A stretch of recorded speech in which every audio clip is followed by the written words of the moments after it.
हे Emmanuel, कैसे हो आप लोग। मैं बहुत अच्छी हूँ। आज है मेरा बर्थडे, तो मैंने सोचा अपने बर्थडे के लिए एक ड्रेस बना लेती हूँ। साथ ही साथ मैं आपको एक स्टोरी भी सुनाऊंगी। तो इट्स स्टोरी टाइम। चलो साथ ही साथ कुर्ती बनाना स्टार्ट करें। एक क्विक डिस्क्लेमर आपके लिए, जो इस कपड़े का प्रिंट और कलर है, इसकी इंस्पिरेशन थी मेरे लिए हिमाचली टोपी।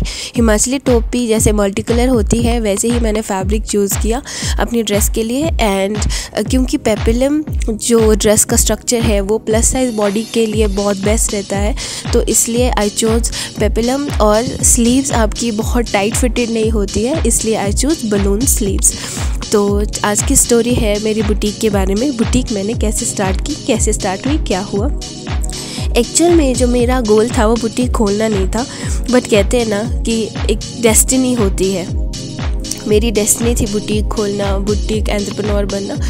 तो कुछ ऐसे सर्कमस्टांसेस हुए कि मुझे मेरी बुटीक खोलने में बहुत सारी चीज़ें एक के बाद एक जो डॉट्स होते हैं ना वो जुड़ते गए। तो हुआ यूँ, 2016 में कुछ रीज़न्स की वजह से मेरे हाथ जल गए, और जिसकी वजह से मुझे शिमला अपना कॉलेज छोड़ के कुल्लू आके रहना पड़ा।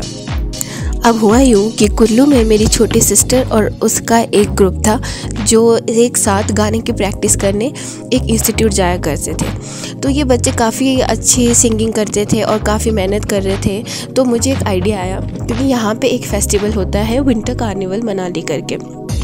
तो मुझे एक आइडिया आया, क्यों ना इन बच्चों को कंपटीशन में ले जाया जाए। और वहाँ पे ऑब्वियसली बहुत मेहनत करते हैं, तो मुझे विश्वास था कि ये जीतेंगे ज़रूर। तो मैंने उन बच्चों को ये ऑफ़र किया कि जो तुम्हारे ग्रुप का, तुम्हारे बैंड का नाम है, उस पे हम ऐसे कंपटीशन में जाएंगे और वहाँ पे हम compete करेंगे, और इससे भी आप लोगों को अपना वर्थ पता चलेगा एंड ऑल।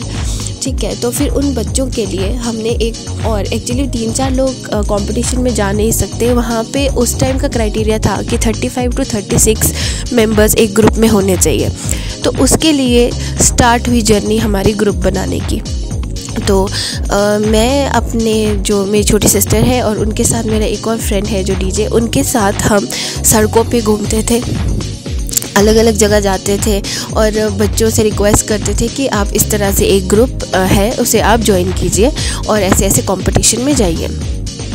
तो क्या हुआ, अब इस ग्रुप को ले जाने के लिए ज़रूरत थी फ़ंड की। तो फंडिंग के लिए भी मैंने अपने कोई भी ऐसे रिलेटिव नहीं छोड़े जो फ़ंड हमें दे सकते थे। मैंने सबसे जाके बात की, उनसे फ़ंड रेज़ करने की कोशिश की, और बहुत सारे लोगों ने हेल्प भी की। तो हमने रेज़ किया। तो अब इन बच्चों को ये था कि मैं इनके नाम पे फ़ंड रेज़ कर रही हूँ और पता नहीं उस पैसे का क्या करूँगी, शायद उनको ये लगा था। बट एक्चुअल में वहाँ पे मैं अंदर से मुझे भी आइडिया आया कि क्यों ना मैं भी अपने ड्रेसेस को इन बच्चों के साथ ही शोकेस करूँ, क्योंकि हम ग्रुप तो बना ही रहे हैं। तो जो शुरू में ये ग्रुप बना था तो इन बच्चों के लिए बना था। फिर हम कार्निवल गए और फिर वहाँ पे बहुत कुछ हुआ, और बहुत ही गंदा एक्सपीरियंस था उस ग्रुप के साथ। वो 17-18 साल के बच्चे थे और उन्होंने इतने गंदे तरीके से हमसे बिहेव किया। तो यार एक्चुअल में वो दिन था जिस दिन आई डिसाइडेड कि मुझे अपना ग्रुप बनाना है और अपने ग्रुप को लेके यहाँ पे पार्टिसिपेट करना है। क्योंकि पहले वो बच्चे थे ना, क्योंकि उनके ग्रुप का नाम था, जबकि बनाया हमने ही था। पूरा दिन हम ही घूमे थे वो ग्रुप इकट्ठा करने के लिए, बट बैनर उन बच्चों का था।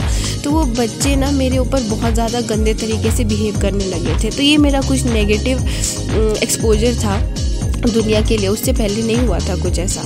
तो अब क्या हुआ, उन बच्चों की वजह से मैंने अपना ग्रुप बनाया जिसका नाम रखा इमैनुअल। नेक्स्ट ईयर इमैनुअल इसी कंपटीशन में गया।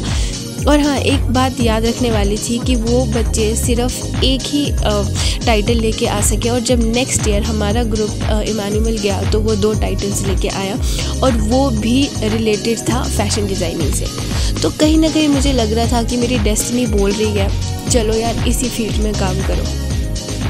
और ग्रुप के बच्चे कई चीज़ों के लिए आते थे और कहते थे दीदी हमें ये ड्रेस बनवानी है, ये बनवानी है। और ऐसे ऐसे ग्रुप के बच्चों की ड्रेस बनाते बनाते एक दिन मुझे आइडिया स्ट्राइक किया, क्यों ना मैं अपनी वर्कशॉप स्टार्ट करूं। तो जब मैंने अपनी वर्कशॉप स्टार्ट की तो वहाँ पे भी हम अपने शोज़ के लिए ड्रेसेस बनाते थे, बट वहाँ पे भी ऑर्डर्स आने लगे। शुरू में रॉ थी, इतनी फिनिशिंग नहीं थी, तो मुझे अपने ऊपर विश्वास नहीं था, तो मैं बहुत कम ऑर्डर्स लेती थी। और जो ऑर्डर्स लेती थी तो जो 2 दिन में होने वाली ड्रेसेस हैं उन्हें मैं हफ्ता लगा के बनाती थी ताकि उसमें कोई कमी ना रहे। और चार्ज तो मैं बिल्कुल ही नहीं करती थी। मुझे आज भी याद है, मैंने एक फिश टेल गाउन के लिए, जो कि एक 11 इयर्स की बेबी का था, सिर्फ 300 चार्ज किए थे, और जिसमें लेस वगैरह भी मैंने खुद ही परचेज़ किया हुआ था। और 180 का मुझे लेस पड़ा था और 120 मेरा स्टिचिंग मार्जिन था उस ड्रेस पे। और शायद वो प्रॉफिट भी नहीं था क्योंकि इलेक्ट्रिसिटी भी बर्न हुई होगी। तो इस तरह से जब मेरे ग्रुप से मुझे ऑर्डर्स आने लगे, ग्रुप के बाहर से भी ऑर्डर्स आने लगे, तो मुझे आइडिया आया अपना बुटीक स्टार्ट करने का। तो मैंने अपना बुटीक, जो पहला फुल फ्लैश बुटीक था, वो स्टार्ट किया शमशी कुल्लू में। अब शमशी में मेरा बुटीक का काम था, वही चल रहा था, बट रिटेल का काम नहीं चल रहा था। क्यों? क्योंकि अब मुझे रेंट भी देना था, तो मैंने रिटेल भी स्टार्ट किया। बट रिटेल वहाँ पे इतना अच्छे से नहीं चल रहा था, बट बुटीक का काम चल रहा था। मुझे ऑर्डर्स आ रहे थे बहुत दूर दूर से, जिसमें से एक ऑर्डर इंक्लूडेड था धर्मशाला से, जो यहाँ से बहुत दूर है। अगर आप ड्राइव करके कुल्लू टू धर्मशाला जाते हो तो आपको 8 आवर्स लग जाते हैं। ये एक ड्राइव था ना जो मुझे आगे पुश कर रहा था इस काम को आगे बढ़ाने के लिए। तो अब क्योंकि उस टाइम मेरे और करण के बीच के रिलेशनशिप भी इंगेजमेंट तक पहुंच चुकी थी, तो हमारे पेरेंट्स ने हमें फ़ोर्स किया कि गेट मैरिड जितना जल्दी हो सके। So we get married. और हम शमशी में ही रहते थे। करण तब जिम जाते थे, एक्चुअली वो जिम ट्रेनर भी थे। तो उस टाइम हम जब शमशी शिफ्ट हुए और after some months I got pregnant. और जब 6 महीने हो जाते हैं ना, तो बहुत मुश्किल हो जाता है मशीन पे बैठना, जिसकी वजह से हम शिफ्ट हो गए लाहौल स्पीति। अब लाहौल स्पीति में भी जब बेबी हुआ ना, तो लाहौल स्पीति में बेले बैठना मुझे बिल्कुल नहीं अच्छा लगता था। क्योंकि मैं पहले से ही बहुत एक्टिव रही हूँ। मैं काम करती रहती थी, स्टडीज़ करती रहती थी, इधर उधर हमेशा बहुत एक्टिव रहते थे। अलग अलग जगहों में हम शोज़ करने जाते थे, तो मुझे बेले रहना अच्छा नहीं लग रहा था। तो मम्मा ने कहीं ना कहीं आइडिया दिया, जो मेरे मम्मी है, कि तुम अपनी बुटीक यहाँ क्यों नहीं ले आती, क्योंकि लाहौल में अभी तक कोई बुटीक थी नहीं। तो सितंबर 2019 में हमने अपनी बुटीक शमशी से शिफ्ट कर दी लाहौल स्पीति। हम शमशी से जाना तो नहीं चाहते थे, क्योंकि जो मेरे फील्ड से रिलेटेड काम है वो शमशी में ही था। एक्चुअली शमशी नहीं, कुल्लू में था। लाहौल स्पीति में अभी बुटीक बिज़नेस का इतना कोई ट्रेंड नहीं है, इवन उस टाइम नहीं था और अभी भी नहीं है। But I started my first boutique in Lahaul Spiti. Lahaul Spiti में वो पहली बुटीक है। सो अब वहाँ पे क्योंकि बुटीक का ट्रेंड नहीं है, तो हमारा रिटेल का काम बूम कर गया और बहुत अच्छे से चल रहा था। और साथ ही साथ जो मेरा स्टिचिंग का काम था वो भी चल रहा था। बट एक नेगेटिव पॉइंट क्या हुआ कि वहाँ पे जो गाउन एंड ड्रेसेस स्टिचिंग है वो काम बिल्कुल ही कम था। सो रिटेल चल पड़ने से हम वहाँ पे सेटल हो गए और वहाँ पे हमने स्टार्ट की इमानिमल की 18th अबीती बुटीक, जो कि full fledged retail and designing shop है और वो अभी भी चल रही है।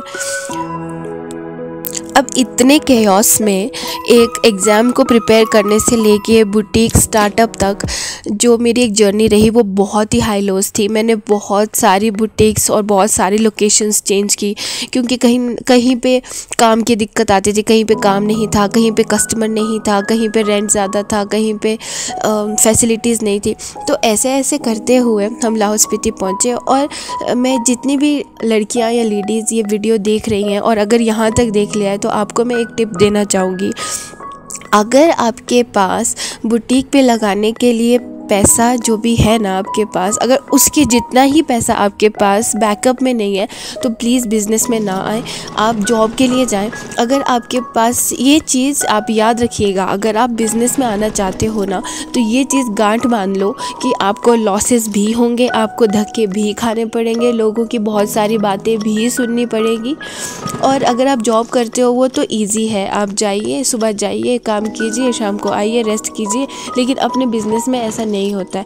आपका दिमाग दिन रात ही घूमता रहता है, आपके दिमाग में ये सोचता रहता है कि मैं अपने बुटीक को कैसे आगे बढ़ाऊँ, मैं जो मेरा स्टार्टअप है उसे मैं कैसे आगे बढ़ाऊँ। तो कहीं ना कहीं मेरा तो साथ दिया। बीच में लॉकडाउन भी हुआ कोविड के आउटब्रेक की वजह से, लेकिन मेरी किस्मत ने मुझे साथ दिया। शायद being a boutique entrepreneur is my destiny. और लेकिन आप लोगों के लिए मैं यही बोलना चाहूँगी, अगर आपके पास मनी बैकअप नहीं है तो गो फॉर अ जॉब, अपना बिज़नेस स्टार्ट ना करें। बट अगर आप पैशनेट हो, आप क्रेज़ी हो अपने जॉब के लिए, तो आपको कोई नहीं रोक सकता। सभी तरह के हाइज लो, बहुत सारी चीज़ें बुरी भी होंगी और लोग आपको पैसा नहीं देंगे, आपके काम के हिसाब से पैसा नहीं देंगे। कई बार आपका काम आप देखोगे कि आपसे कुछ गलतियाँ हुई हैं जिसकी वजह से आपको अपना रेट डाउन करना पड़ेगा। तो बहुत सारी ऐसी चीज़ें होंगी। But end of the day मैं यही कहना चाहूँगी, अगर आप पैशनेट हो तो आप इसको कर ही लोगे। और एज आई डिड इट, अगर मैं कर सकती हूँ ना तो आप भी कर सकते हो, क्योंकि मैं एक बिज़नेस बैकग्राउंड से बिल्कुल भी नहीं आती। जो मेरा बैकग्राउंड है वो है गवर्नमेंट ऑफिशियल्स का, सभी गवर्नमेंट जॉब करते हैं और मैं एक ऑड वन आउट हूँ अपनी फैमिली में जिसने बिज़नेस स्टार्ट किया और अच्छे से ही जा रहा है। मैंने अपने शादी के पैसों से वो बुटीक स्टार्ट की थी। शादी में जो नेक और जो दहेज कहते हैं ना, दहेज तो नहीं था बट जो खुशी से मिलता है अपने रिलेटिव से, वो इकट्ठा करके मैंने अपनी बुटीक स्टार्ट की थी। और मेरी डेस्टिनी थी, मेरी किस्मत थी जिसने मुझे साथ दिया। लेकिन सबके साथ ऐसा हो ये ज़रूरी तो नहीं है, तो आप सब कुछ देखभाल के स्टेप्स उठाएं। मेरे केस में जो कुछ हुआ उसको देख के मैं बता सकती हूँ कि लोकेशन भी बहुत ज़्यादा मैटर करती है। जैसे मैंने अपना काम स्टार्ट किया था ड्रेस डिज़ाइनिंग से, बट मैं पहुँच गई लाहौल स्पीति जहाँ पे डिज़ाइनिंग का इतना क्रेज़ नहीं है। सो अगर आपको कभी भी बुटीक स्टार्ट करना है तो पहले तो आप फाइनेंसेस का ध्यान रखें, दूसरा आप लोकेशन का ध्यान रखें और उस लोकेशन में किस तरह का क्राउड रहता है उस पर भी आपको रिसर्च करनी पड़ेगी। किस प्राइस मार्जिन पे लोग बाय करते हैं आई मीन ख़रीदते हैं चीज़ें, और उनकी रेंज क्या है, 500 to 1000 है, 100 to 500 है या फिर 1000 अबव है। उसी बेसिस पे आप अपनी क्वालिटी डिसाइड कीजिए। जहाँ पे अभी मेरी बुटीक है ना, वहाँ पे लोगों का प्राइस रेंज रहता है 500 to 1000 भी बहुत कम जाते हैं, मैक्सिमम को 500 तक रहना होता है। तो वहाँ तक मुझे अपनी क्वालिटी डाउन करनी पड़ी। जहाँ पे हम अपनी स्टिचिंग 3000 से स्टार्ट करते थे, वहाँ पे अभी स्टिचिंग 200-250 है, क्योंकि वहाँ पे सिर्फ सूट्स चलते हैं। सो लोकेशन बहुत ज़्यादा मैटर करती है, आपका बजट मैटर करता है और वहाँ के लोगों का टेस्ट मैटर करता है, लोगों का बजट मैटर करता है कि लोग कितना खर्चने के लिए तैयार हैं। जहाँ पे आपने बुटीक खोली है वहाँ का इकोसिस्टम कैसा है, वहाँ का एनवायरनमेंट कैसा है, क्योंकि उस पर डिपेंड करता है कि वहाँ के लोग कैसा पहनेंगे। लाइक स्लीवलेस पहनेंगे, फुल स्लीव्स पहनेंगे, क्रॉप्स पहनेंगे, लॉन्ग पहनेंगे, गरम पहनेंगे, ठंडा पहनेंगे। तो हर चीज़ रिसर्च करके ही आप अपना बिज़नेस स्टार्ट करें। अगर आपके पास डाटा कम है ना कि वहाँ पे, अगर आपके दिमाग में एक भी क्वेश्चन आते कि वहाँ पे क्या चलेगा, पता नहीं वहाँ पे कैसा लोग खरीदेंगे, पता नहीं लोगों का कितना बजट होगा, तो अपने पता नहीं का पहले आंसर ढूंढिए और उसके बाद ही बिज़नेस स्टार्ट कीजिए। जब आपको इन सभी क्वेश्चंस के आंसर मिल जाए ना कि वे, वाई, हाउ मच और किस तरह से क्या करना है, तो जब आपको सब आंसर्स मिल जाए तो तब आप अपना एक नीश डिसाइड कीजिए कि आपने किस चीज़ पे काम करना है। आपने गर्मियों के कपड़ों पे काम करना है, आपने सर्दियों के कपड़ों पे काम करना है, आपने कुर्तों पे काम करना है, आपने होल सेट पे काम करना है, या फिर आपने स्टिचिंग फैब्रिक पे काम करना है, या फिर आपने जो स्टिचिंग मटेरियल होता है गोटा बटन उसमें काम करना है। आप पहले मार्केट का रिसर्च कीजिए, मार्केट के रिसर्च से ही पता चलेगा। इवन हो सकता है अभी आप जहाँ पे काम कर रहे हो वहाँ पे रेट्स 500 से ज़्यादा है और जहाँ पे आप शॉप देख रहे हो वहाँ पे रेट्स 500 से कम हो। तो हर जगह पे rates station to station rates vary करते हैं। जब आपको रेट्स का पता चल जाए कि जिस लोकेलिटी में आप शॉप खोल रहे हो वहाँ पे क्या रेट चल रहे हैं, तो आपका फर्स्ट स्टेप ये होगा कि आपको अपने रेट उससे थोड़े कम ही करने हैं। फॉर एग्जांपल अगर वहाँ पे रेट्स 200 फॉर अ कुर्ता चल रहा है तो आपको अपने रेट 180 या फिर कभी कभी तो 150 तक भी डाउन करने पड़ेंगे। एक्चुअली लोग नया ट्राई नहीं करना चाहते, और अगर आपको अपनी मार्केट एस्टैब्लिश करनी है, आपको अपना काम दिखाना है, आपको अपना काम पहले तो फिनिशिंग से करना है। अगर आपको अपना काम दिखाना है तो आपको रेट्स डाउन करके लोगों को काम दिखाना पड़ेगा, और जब लोग आपकी क्वालिटी देखेंगे और आपका काम देखेंगे तो वो आपके पास रिपीट आएंगे। और आफ्टर 6 मंथ्स आपको 6 मंथ तक तो रेट वही रखना है, और आफ्टर 6 मंथ आप अपना रेट बढ़ा सकते हो। ये नहीं कि आप 100s में बढ़ाओ, आपको 50 या फिर मैक्सिमम 100 तक बढ़ाना है। अगर आप अपने कस्टमर को एक प्राइस शॉक भी दोगे ना तो वो वैसे भी आपके पास आना बंद कर देगा। सो आपको प्राइस शॉक नहीं देना है और रेट्स जितना हो सके पहले अपनी लोकेलिटी से कम रखना है। अब जब आपने अपने रेट्स फाइनल कर लिए हैं और आपके पास काम आने लगा है तो अब आपको अपने काम की करनी है आउटसोर्सिंग। आउटसोर्सिंग का मतलब क्या है कि आप अकेले तो अब इतना काम कर नहीं सकते, तो अब आपको अपना काम करने के लिए हेल्पर की ज़रूरत होगी। अब आप ये कैसे डिसाइड करेंगे कि हेल्पर कैसे चूज़ करें? आपको पहले हेल्पर से एक ड्रेस बनवा के देखनी है, उनकी फिनिशिंग देखनी है। और ऐसा नहीं करना है कि ड्रेस बनवा के देखी, अगर काम अच्छा नहीं लगा काम तो करवा लिया और उनको कह दिया टाटा बाय बाय। नहीं, उनको जितना उनका बनता है उतना आपको पैसा भी देना है। ये बिजनेस के एथिक्स है। जब आपको हेल्पर मिल जाए तो आप वहाँ पे मार्केट में पता कीजिए कि मार्केट में हेल्पर्स को कितना पे किया जा रहा है, क्योंकि आप न्यू हो, आपको मार्केट से ज़्यादा भी पे करना पड़ सकता है। अब जब आपकी मार्केट भी बन गई है और अब आपके पास हेल्पर की टीम भी आ गई है तो अब आपको क्या करना है, अब आपको बढ़ानी है अपनी नीश। अभी आप कुर्तों तक काम कर रहे थे, स्टिचिंग तक काम कर रहे थे, अब आप रिटेलिंग का काम भी स्टार्ट कर सकते हो। और बातों ही बातों में मेरा कुर्ता भी रेडी हो चुका है और ये बनाया था मैंने अपने बर्थडे के लिए। तो आज है मेरा बर्थडे, आज मैं अपना बर्थडे ब्लॉग बनाऊंगी यही ड्रेस पहन के। तो आपसे मैं मिलती हूँ अगले ब्लॉग में जो होगा मेरा बर्थडे ब्लॉग।